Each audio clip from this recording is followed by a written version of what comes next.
many of you may have heard about the hollow Earth theory, which is that basically there is a large hole either at the top of our North Pole or both poles. But mainly what's been talked about is a giant opening at the North Pole that is said to lead into the inner Earth, where there is land, there is an inner sun, supposedly. In my research, I have discovered maps that show a lot of these deep underground bases, or also known as domes.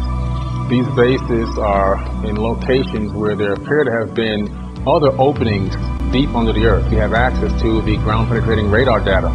This data shows specific types of caverns and openings deep beneath the earth, sometimes a mile deep. When you look at some of these overlaying military tunnels, it seems as if they knew where they were at, so they actually tunneled to these ancient locations and kind of made them into their path as they created their own grid.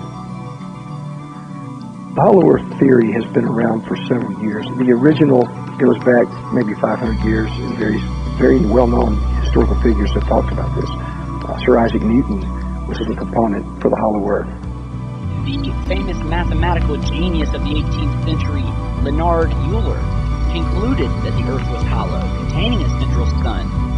And Dr. Edmund Halley, who discovered the Halley Comet and was a Royal Astronomer of England, also believed that the Earth was hollow on the inside, the Nazi connection, and that there was a map from the Third Reich which showed several secret passages depicted, which were used by German U-boats to access these mysterious underground regions.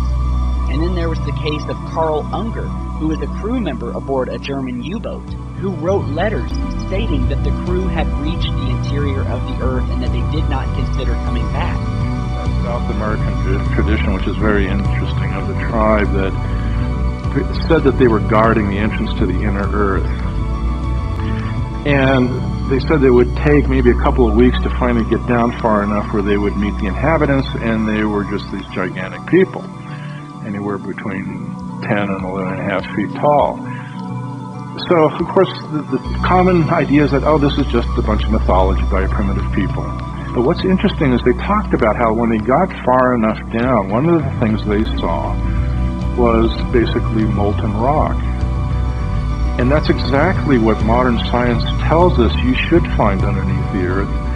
And how would a primitive people know that? There are also areas where there's all this lush plants and food and the people living down there. Can we take that seriously? We're left with this very interesting myth that has a few intriguing elements to it. Google Earth maps showing obvious photoshopping and blurring, where you will have high-resolution images of the rest of the continent, but when it comes to the direct center of Antarctica, you have nothing but blurred white nothingness. Now, if you remember, we've spoken about Admiral Richard Byrd in the past when we were speaking about how he took a Navy fleet down to Antarctica and was attacked by these flying saucers that burst out of the ocean and literally wiped out half of his fleet. So when you leave this video, Google Admiral Richard E. Byrd to hear more about that.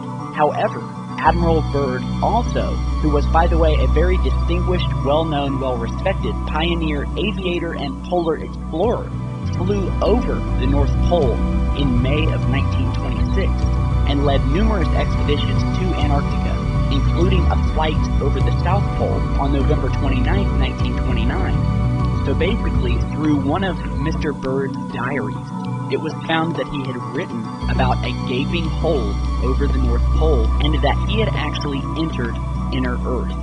In his diary, along with other witnesses, he tells of entering this hollow interior of the Earth, traveling 1,700 miles over mountains, lakes, vegetation, animal life, and that he saw, quote, monstrous animals resembling the mammoth of antiquity moving through the underbrush, and that he eventually found cities with a thriving civilization. Now, Admiral Byrd also stated that the inner Earth has an inner sun, and that his theory was that the poles of Earth are convex rather than concave, and that ships and planes can actually fly or drive right in.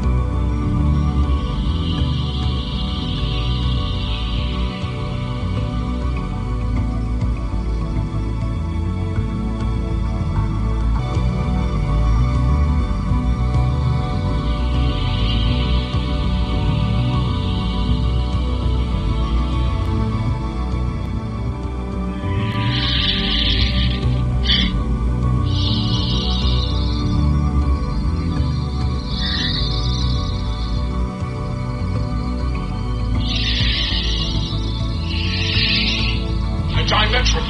If I had my gun, we'd have fresh meat for dinner. That's what he is. He's a flesh eater.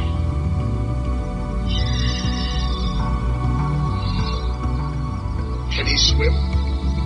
No, thank God. The Mahoxie Indians of Guyana and also of the northern Amazon basin have a very interesting legend concerning an entrance to the inner earth. And according to their legend, there is an entrance to the underworld there. And at one point, they were in charge of security over the entrance to this location. And according to their legend, they could descend into this world and come into contact with the very tall men who were basically giants, 15 feet tall, 12 feet tall. And they had been given this task of guarding this location and the entrance and not letting anyone else enter. Traveling for 15 days down into this cavern until they literally put down their torches, because there's these inner balls of light that will light you the rest of the way on steps that are 33 inches long.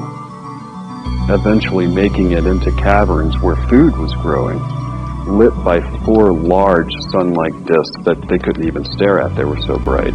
And they described the food as being apples the size of a human head, grapes the size of a human fist.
Interacting with giant beings that they described as being 3 to 4 meters in height, who would catch giant fish for them and give it to them as a gift.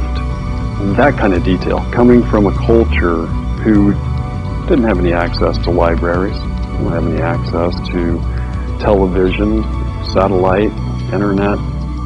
How is it that they come across or begin to tell stories that are being duplicated in all these other cultures? There has to be some truth to it. Now, whether it's completely hollow inside or whether or not these vast caverns are just there, I believe that they're there. And a lot of people believe that they're inhabited by what we would describe as being an alien species, an ultra-terrestrial species. There's a lot of scientists today, planetary scientists, credible planetary scientists, that will tell you that when a planet evolves, when it comes into being, it has to do so in such a way that the center is hollow. Now, whether or not the Earth itself is completely hollowed out inside, or whether or not they are just vast inner caverns that might be the size of whole continents. In ancient civilization, they have these hollow Earth stories. It's not just the Earth that is said to have these holes, but every planet in the solar system, from Mars to Saturn. Here's an interesting image of the North Pole of Saturn, which shows this vortex surrounding a massive hole that's near the size of the Earth at the top of Saturn. And we've spoken before about planets and moons around the solar system that show characteristics of being hollow. We've talked about the moon being hollow. But an interesting thing to note, as you're seeing in these images here, is the United States government does not allow planes to fly over the poles. In all of these flight radar maps that you're seeing here, you will notice this massive circular hole that no plane has ever been allowed to cross over. All flights are directed to go around the poles. And any airline pilot flying into these areas will tell you this. In the broad Matanuska Valley near Anchorage, we're in the heart of Alaska's small agricultural district. In the long daylight hours of summer, Cabbages often reach the size of this one. It weighs, believe it or not, 60 pounds. One of these huge vegetables makes an ideal spot for Karen Fraser to sit down and write a postcard to the folks back home. Well, stimulated by the warm sun that shines for as long as 20 hours a day, flowers of all descriptions mature rapidly.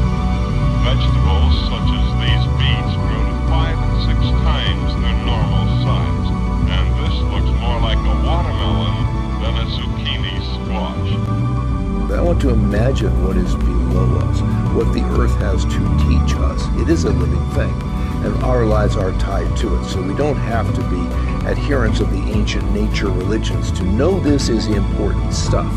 But the stories can help us that perhaps there is some kind of personality that we're in a relationship with, some god, some goddess more likely, since the earth is maternal, it feeds us, that we need to be respectful of and to seek a deeper relationship with.